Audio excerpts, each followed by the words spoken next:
നരേന്ദ്രമോദിയെ ചെവിക്ക് പിടിച്ച് വെളിയിലിറക്കുക, അല്ലേ? ഇതല്ലേ ഈ തെരഞ്ഞെടുപ്പിൻ്റെ ഉദ്ദേശം? ആ തെരഞ്ഞെടുപ്പിൽ എവിടെയാണ് അംഗങ്ങൾ വേണ്ടത്? കരുനാഗപ്പള്ളി മുനിസിപ്പാലിറ്റിയിൽ അംഗങ്ങൾ കൂടിയതുകൊണ്ട് നരേന്ദ്രമോദിയെ മാറ്റാൻ പറ്റുമോ? പറ്റില്ല. കേരള നിയമസഭയിൽ അംഗങ്ങളെ കൂട്ടിയതുകൊണ്ട് നരേന്ദ്രമോദിയെ മാറ്റാൻ പറ്റുമോ? പറ്റില്ല. ഇനി പോട്ടെ, പാർലമെന്റാണ്.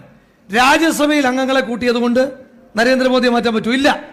ഈ രാജ്യത്ത് നരേന്ദ്രമോദിയെ അധികാരഭ്രഷ്ടനാക്കണമെങ്കിൽ, സംഘപരിവാറിനെ അധികാരഭ്രഷ്ടമാക്കണമെങ്കിൽ സാധിക്കുന്ന ഏക മാർഗം ഈ രാജ്യത്തെ ലോക്സഭയിൽ പരമാവധി മതേതര മുന്നണിയുടെ ആളുകൾ ജയിച്ചു വരണം. ഒന്നാമത്തെ കാര്യം. ഇനി നമ്മുടെ രാജ്യത്തിൻ്റെ ഭരണഘടന അനുശാസിക്കുന്ന തത്വം എന്താ? നമ്മുടെ രാജ്യത്തെ പാർലമെന്ററി കീഴ്വഴക്കം എന്താ? രാഷ്ട്രപതി ആരെയാ സർക്കാർ ഉണ്ടാക്കാൻ ക്ഷണിക്കുന്നത്? ഈ രാജ്യത്തെ ഏറ്റവും അധികം ലോക്സഭാ മെമ്പർമാരുള്ള പാർട്ടിയെ, ആ പാർട്ടിയുടെ നേതാവിനോട് പറയും, വരൂ നമുക്ക് സർക്കാർ ഉണ്ടാക്കാമെന്ന് പറയും.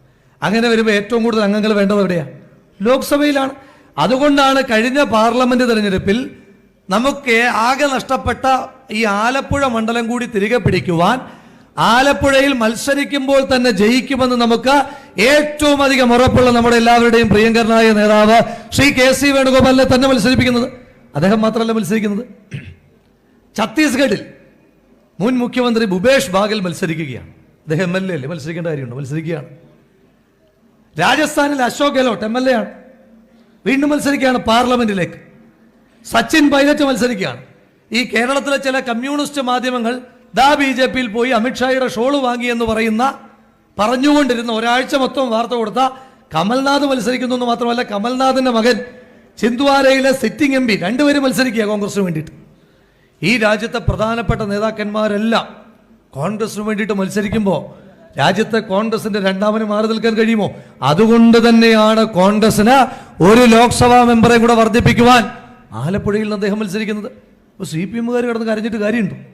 നിങ്ങളെ വിശ്വസിക്കാൻ പറ്റുമോ? പോട്ടെ, ഇപ്പോൾ CPM-ന്റെ സംസ്ഥാന സെക്രട്ടറി ഇന്നലെ പറയും, എന്തിനാ കെ.സി. വേണുഗോപാൽ മത്സരിക്കുന്നത്? ഇന്ത്യ മുന്നണിയുടെ നേതാവല്ലേ? ശരി, ഒരു കാര്യം ചെയ്യാം, കെ.സി. വേണുഗോപാൽ ഇതുവരെ നോമിനേഷൻ കൊടുത്തിട്ടില്ല, നമുക്ക് കുറേ കൊടുക്കണ്ട, അങ്ങ് മാറിയിക്കും. പാവപ്പെട്ട ആ ഗോവിന്ദനെയൊക്കെ ഇങ്ങനെ കരയിക്കാൻ പാടുണ്ടോ? നിങ്ങൾ മത്സരിക്കേണ്ട, മാറിയിക്കാൻ പറയും. അപ്പോഴാണ് അവിടെ ഉണ്ട് സാധിച്ചോ? ഇല്ല. ബിനോയ് വിശ്വം, അത് പിന്നെ രാഹുൽ ഗാന്ധി മത്സരിക്കാൻ പാടില്ല. എന്നാൽ ശരി, രാഹുൽ ഗാന്ധി മത്സരിക്കേണ്ട, മാറി നിൽക്കട്ടെ. അപ്പോൾ സുനിൽകുമാർ പറയൊക്കെ മുരളീധരൻ എന്തിനാ തൃശ്ശൂർ വന്ന് മത്സരിക്കുന്നത്? അപ്പോൾ മുരളീധരനെ മാറ്റി നിർത്താം. ഇനി നിങ്ങളൊരു കാര്യം ചെയ്യുക, AKG സെൻറ്ററിൽ നിന്നൊരു ലിസ്റ്റ് ഇതാ, ഞങ്ങൾ മാറ്റി നിർത്തേണ്ടവരെല്ലാം മാറ്റി നിർത്താം. ആ സീറ്റിലെല്ലാം ഞങ്ങൾ നിങ്ങൾക്ക് വോട്ടും ചെയ്യാം, ഒരു തർക്കവും വേണ്ട, നമ്മളത് പ്രഖ്യാപിക്കാൻ തയ്യാറാണ്. അങ്ങനെയാണെങ്കിൽ നിങ്ങൾക്ക് സർക്കാർ ഉണ്ടാക്കാൻ പറ്റൂ? ഞങ്ങൾക്ക് BJP മാറണമെന്നേ ഉള്ളൂ. ഞങ്ങൾക്ക് പ്രധാനമന്ത്രിയാകാൻ വേണ്ടിയിട്ടല്ല ഈ മത്സരം. രാജ്യത്ത് BJP അധികാരത്തിൽ നിന്ന് മാറി നിൽക്കണം. നിങ്ങൾ വോട്ട് ചെയ്യാം, നിങ്ങൾ സർക്കാർ ഉണ്ടാക്കുമോ? ഇല്ല. കാരണം ഈ രാജ്യത്ത് സർക്കാർ ഉണ്ടാക്കണമെങ്കിൽ കേവല ഭൂരിപക്ഷം എത്രയാ? 273. CPM ഈ രാജ്യത്ത് ആകെ മത്സരിക്കുന്ന സീറ്റുകളുടെ എണ്ണം എത്രയാ? 47. ആകെ ഈ രാജ്യത്ത് 47 സീറ്റിൽ അവന്മാർ മത്സരിക്കുന്നുള്ളൂ. അവന്മാരാണ് നമ്മളോട് പറയുന്നത് ഞങ്ങൾ ഗവൺമെൻറ് ഉണ്ടാക്കാന്ന്. ഞങ്ങൾ മൊത്തം കൂടെ നിങ്ങൾക്ക് വോട്ട് ചെയ്താൽ പോലും നിങ്ങൾക്ക് സീറ്റ് ഉണ്ടാക്കാൻ പറ്റില്ല. നിങ്ങൾ മത്സരിക്കണ്ടേ, എന്നിട്ടല്ലേ ജയിക്കുന്ന കാര്യം. നിങ്ങൾ ആദ്യം ഒരു 273 സീറ്റിലൊന്നും മത്സരിച്ചിട്ട് ഞങ്ങളെ കണ്ട് ഉപദേശമൊക്കെ ഉപദേശിക്കാം. എത്ര കാലമായിട്ട് CPM-ന്റെ അഖിലേന്ത്യാ ജനറൽ സെക്രട്ടറി ആ പാർട്ടിക്ക് വോട്ട് ചെയ്തിട്ട് എത്ര കാലമായെന്നറിയാമോ? ഇത്രയും ഗതികെട്ടൊരു പാർട്ടിയുണ്ട്. ഇപ്പോൾ ഇന്ത്യൻ യൂണിയൻ മുസ്ലിം ലീഗിന്റെ സംസ്ഥാന അധ്യക്ഷൻ തങ്ങൾ, അദ്ദേഹം വോട്ട് ചെയ്യുന്നത് കൈ അടയാളത്തിലാണ്, കോണി അടയാളത്തിലാണ്, അദ്ദേഹത്തിന്റെ പാർട്ടി ചിഹ്നത്തിലാണ്, അല്ലേ? അദ്ദേഹത്തിന്റെ പാർട്ടിയുടെ ചിഹ്നത്തിലാണ്. നമ്മുടെ KPCC president Shri K. Sudhakaran, അദ്ദേഹം വോട്ട് ചെയ്യുന്നത് കൈ അടയാളത്തിലാണ്. ശ്രീ രാഹുൽ ഗാന്ധി കൈ അടയാളത്തിൽ, സോണിയാഗാന്ധി കൈ അടയാളത്തിൽ. പക്ഷെ CPM-ന്റെ സെക്രട്ടറിമാരുടെ അവസ്ഥ എന്താ? എത്ര കാലമായെന്നറിയ ചങ്ങാതിമാർ സ്വന്തം പാർട്ടിക്ക് വോട്ട് ചെയ്തിട്ട്. കാരണം സീതാറാം യെച്ചൂരി താമസിക്കുന്ന ഡൽഹിയിൽ, പ്രകാശ് കാരാട്ട് താമസിക്കുന്ന ഡൽഹിയിൽ, അതിനു മുമ്പുണ്ടായിരുന്ന ഹർകിഷൻ സിംഗ് സുർജിത്ത് താമസിച്ചത് ഡൽഹിയിൽ. ഇവരുടെ എല്ലാ വോട്ട് ഡൽഹിയിൽ. എന്നാൽ ഇവരുടെ വീട് നിൽക്കുന്ന മണ്ഡലത്തിലെങ്കിലും ഒരു CPM സ്ഥാനാർത്ഥിയെ മത്സരിപ്പിച്ച് സ്വന്തം പാർട്ടിക്ക് എവിടെയെങ്കിലും പാല് സൊസൈറ്റി തെരഞ്ഞെടുപ്പിലെങ്കിലും ഒരു വോട്ട് സ്വന്തം പാർട്ടി സ്ഥാനാർത്ഥിക്ക് ചെയ്തിട്ട് കാലം എത്രയെന്നറിയാമോ ഈ പാർട്ടിക്കാർ? അവരാണ് നമ്മളെ ഉപദേശിക്കാൻ വരുന്നത്. ഞാൻ കൂടുതൽ ദീർഘമായിട്ടൊന്നും കടന്നു പോകുന്നില്ല. നിങ്ങൾക്ക് എല്ലാവർക്കും ഈ സംസ്ഥാനത്തെ സർക്കാരിൻ്റെ പ്രവർത്തനങ്ങളെ പറ്റി നല്ല ബോധ്യമുള്ള ആളുകളാണ്. നമ്മൾ പൊറുതിമുട്ടി, അല്ലേ? സത്യം പറഞ്ഞാൽ ജനങ്ങൾ പിണറായി വിജയൻ്റെ മോന്തയ്ക്കൊന്ന് കുത്തണമെന്ന് പറഞ്ഞിരിക്കുന്ന സമയം. അതുകൊണ്ടാണല്ലോ തങ്ങളുടെ ജില്ലയായ മലപ്പുറത്ത് പിണറായി വിജയൻ്റെ നവകേരള സദസ്സ് കേരളം മുഴുവൻ നടന്നു. ആർക്കും അടുത്തേക്ക് പോകാൻ പറ്റിയില്ല. അതിനാ ഗോവിന്ദൻ പറഞ്ഞത് പിണറായി വിജയൻ അടുത്തേക്ക് പോകാൻ കഴിയില്ല. എന്താ കാര്യം? സൂര്യനാണ്, ഉദിച്ചുയരുന്ന സൂര്യനാണ് പിണറായി വിജയൻ, അടുത്തേക്ക് പോയ ചാമ്പലാവും എന്ന് പറഞ്ഞു. ഞാൻ നോക്കുമ്പോൾ ഇത് കേട്ടുകൊണ്ട് സ്വപ്ന സുരേഷ് ഇരുന്ന് ചിരിക്കുക. പിണറായി വിജയൻ്റെ അടുത്തേക്ക് ആരെങ്കിലും പോയാൽ കത്തി ചാമ്പലാവും എന്ന് പറയുമ്പോൾ. അപ്പോൾ ഗോവിന്ദൻ പറഞ്ഞു പിണറായി വിജയൻ ഉദിച്ചുയരുന്ന സൂര്യനാണ്. ഉടനെ ഡിവൈഎഫ്ഐയുടെ സെക്രട്ടറി പറഞ്ഞല്ല, അദ്ദേഹം കാറ്റിൽ പറക്കുന്ന കഴുകനാണ്, തീയിൽ കുരുത്ത കുതിരയാണ്. എനിക്ക് CPM-കാരോട് ആകെയുള്ളൊരു ബഹുമാനം എന്ന് പറയുന്നത്, അവർ ഈ പിണറായി വിജയനെ പുകഴ്ത്തുമ്പോൾ സൂര്യൻ എന്ന് പറയും, കഴുകൻ എന്ന് പറയും, കഴുതയെന്ന് പറയും, കുതിരയെന്ന് പറയും, കാട്ടുമാക്കാൻ എന്ന് പറയും, എല്ലാം പറയും. ഒറ്റയൊരുത്തം പോലും ഇന്നത്തെ ദിവസം വരെ പിണറായി വിജയൻ മനുഷ്യനാണെന്ന് പറഞ്ഞിട്ടില്ല. പുകഴ്ത്താൻ വേണ്ടി പോലും പിണറായി വിജയൻ മനുഷ്യനാണെന്ന് ഒരാളും പറയാറില്ല, ആ പാർട്ടിക്കാർ പോലും പറയാറില്ല. ഞാൻ പറഞ്ഞു വന്നത്, പിണറായി വിജയൻ 140 മണ്ഡലത്തിലും ഇങ്ങനെ കെട്ടി എഴുന്നള്ളി നടന്നു. ഒരാൾക്ക് പോലും അടുത്തേക്ക് പോകാൻ പറ്റില്ല.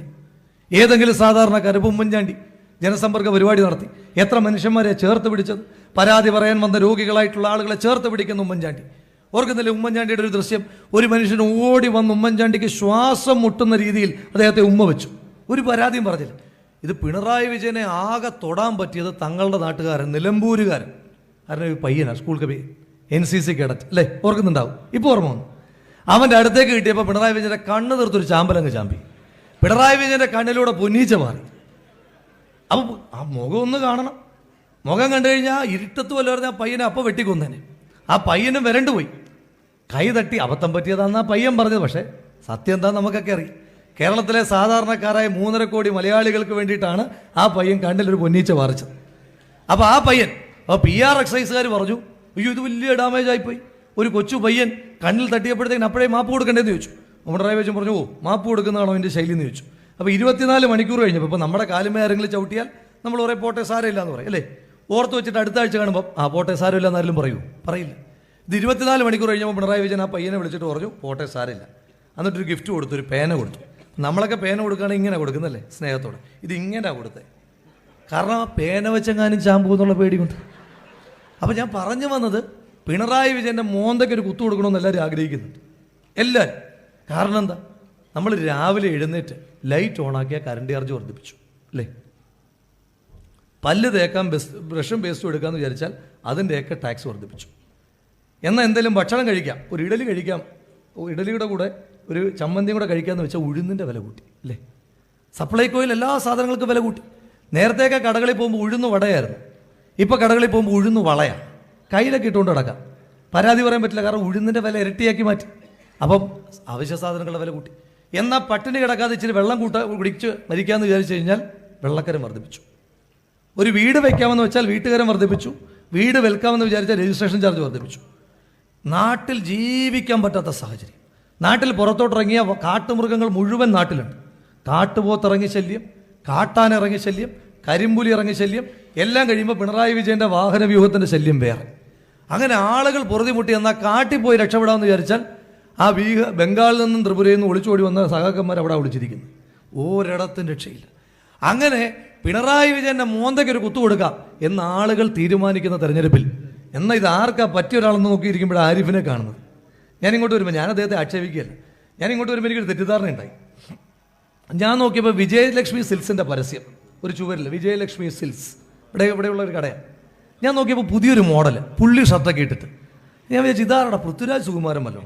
അടുത്തേക്ക് വന്നപ്പോഴേ മനസ്സിലായി ഇവിടുത്തെ സ്ഥാനാർത്ഥിയുടെ പടം ഒട്ടിച്ച് വെച്ചേക്കുക, വിജയലക്ഷ്മി സിൽസിൻ്റെ ചുവരെഴുതിയ ഇതിനകത്ത്. കൂടുതലൊന്നും പറയുന്നില്ല. 2 MP-മാരെ നിങ്ങൾക്ക് ധാരണയുണ്ട്. ആലപ്പുഴക്കാർക്ക് അറിയാം 2 MP-മാർ.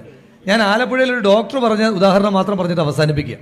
ഞാൻ ഡോക്ടറോട് ചോദിച്ചു, ഡോക്ടറെ ആലപ്പുഴ മെഡിക്കൽ കോളേജിൽ 2 MP-മാരുടെ സംഭാവന എന്താ ചോദിച്ചപ്പോൾ അദ്ദേഹം പറഞ്ഞു, KC വേണുഗോപാൽ 250 കോടി രൂപ ആലപ്പുഴ മെഡിക്കൽ കോളേജിന് കൊടുത്തിട്ടുണ്ട്. ഞാൻ ചോദിച്ചപ്പോൾ ആരിഫോ? അത് ആരിഫ് ഈ ഇടയ്ക്ക് പാരസെറ്റാമോൾ വാങ്ങിക്കാൻ നേരം OP ടിക്കറ്റ് എടുത്ത് 5 രൂപ വന്നിട്ടുണ്ട്. അപ്പോൾ KC വേണുഗോപാലിൻ്റെ സംഭാവന 250 കോടിയും ആരിഫിൻ്റെ സംഭാവന OP ടിക്കറ്റിന് 5 രൂപ. അപ്പോൾ താരതമ്യപ്പെടുത്തണം, വിലയിരുത്തണം, നിങ്ങൾ വോട്ട് ചെയ്യണം. പിണറായി വിജയൻ്റെ നരേന്ദ്രമോദിയുടെ മോന്തയ്ക്ക് കുത്തുകൊടുക്കാൻ തീരുമാനിച്ച ആളുകൾ ബാലറ്റ് മെഷീനിൽ പിണറായി വിജയൻ്റെയും നരേന്ദ്രമോദിയുടെയും സ്ഥാനാർത്ഥിക്ക് വോട്ട് കുത്താതിരിക്കാനുള്ള വിവേകം കാണിക്കണമെന്ന് മാത്രം അഭ്യർത്ഥിച്ചുകൊണ്ട് നമ്മുടെ എല്ലാവരുടെയും പ്രിയങ്കരനായ നേതാവ് ഈ രാജ്യത്ത് ഫാഷിസത്തിനെതിരായിട്ടുള്ള ഉറച്ച ശബ്ദമായി, ഈ രാജ്യത്ത് സംഘപരിവാറുകാരൻ വയ്ക്കുന്ന എല്ലാ ചതിയുടെയും വഞ്ചനയുടെയും വലയങ്ങളെ ഭേദിച്ചുകൊണ്ട് ഈ രാജ്യത്ത് മതേതര പ്രസ്ഥാനത്തിന് പുനരുജ്ജീവനം നൽകി മല്ലികാർജുന ഖാർഗെയുടെ, രാഹുൽ ഗാന്ധിയുടെ മതേതര പ്രസ്ഥാനത്തിന് നേർവഴി കാട്ടി നടത്തുന്ന നമ്മുടെ എല്ലാവരുടെയും പ്രിയങ്കരനായ നേതാവ്, ഇന്ത്യൻ രാഷ്ട്രീയത്തിന് മലയാളക്കര സംഭാവന ചെയ്ത ഏറ്റവും പ്രധാനപ്പെട്ട രാഷ്ട്രീയ പുത്രൻ, മലയാളത്തിന്റെ അഭിമാനം, കേരളത്തിന്റെ അഹങ്കാരമായ പ്രിയപ്പെട്ട ശ്രീ KC വേണുഗോപാൽ മുദ്രാവാക്യം വിളിക്കുന്ന സഹപ്രവർത്തകരുടെ സ്നേഹ വായ്പകൾ ഏറ്റുവാങ്ങിക്കൊണ്ട് ഈ കരുനാഗപ്പള്ളിയുടെ മണ്ണിലേക്ക് കടന്നു വന്നിരിക്കുകയാണ്. പ്രിയമുള്ളവരെ, കരുനാഗപ്പള്ളിക്കാരൻ എത്ര പതിറ്റാണ്ട് കാലമായി അറിയുന്ന മനുഷ്യൻ, ഈ നാട്ടിലെ ഏതൊരു സാധാരണക്കാരന്റെയും സുഖസന്തോഷങ്ങളിൽ അവനോടൊപ്പം ചേർന്ന് നിന്ന, അവന്റെ സുഖദുഃഖങ്ങളിൽ അവനോടൊപ്പം ചേർന്ന് നിന്ന ഈ മനുഷ്യനെ അല്ലാതെ മറ്റാരെയാണ് നമ്മൾ ജയിപ്പിക്കുക എന്ന ചോദ്യം ഓരോ സാധാരണക്കാരനും ചോദിക്കുന്ന ഈ തെരഞ്ഞെടുപ്പിൽ വിജയം അത് നമ്മുടേതാണ്. വിജയം മതേതര പ്രസ്ഥാനത്തിൻ്റെതാണ്. ആ മതേതര പ്രസ്ഥാനത്തിന്റെ വിജയത്തിനായി നമ്മുടെ എല്ലാവരുടെയും പ്രിയങ്കരനും ബഹുമാനനുമായ നേതാവ് ശ്രീ KC വേണുഗോപാലിന് കൈയടയാളത്തിൽ നിങ്ങളുടെ എല്ലാവരുടെയും വിലയേറിയ വോട്ടുകൾ നൽകി വിജയിപ്പിക്കണമെന്ന് വളരെ സ്നേഹത്തോടെ വിനയത്തോടെ അഭ്യർത്ഥിച്ചുകൊണ്ട് നിർത്തുന്നു. നന്ദി, നമസ്കാരം. ജയ് ഹിന്ദ്, ജയ് UDF.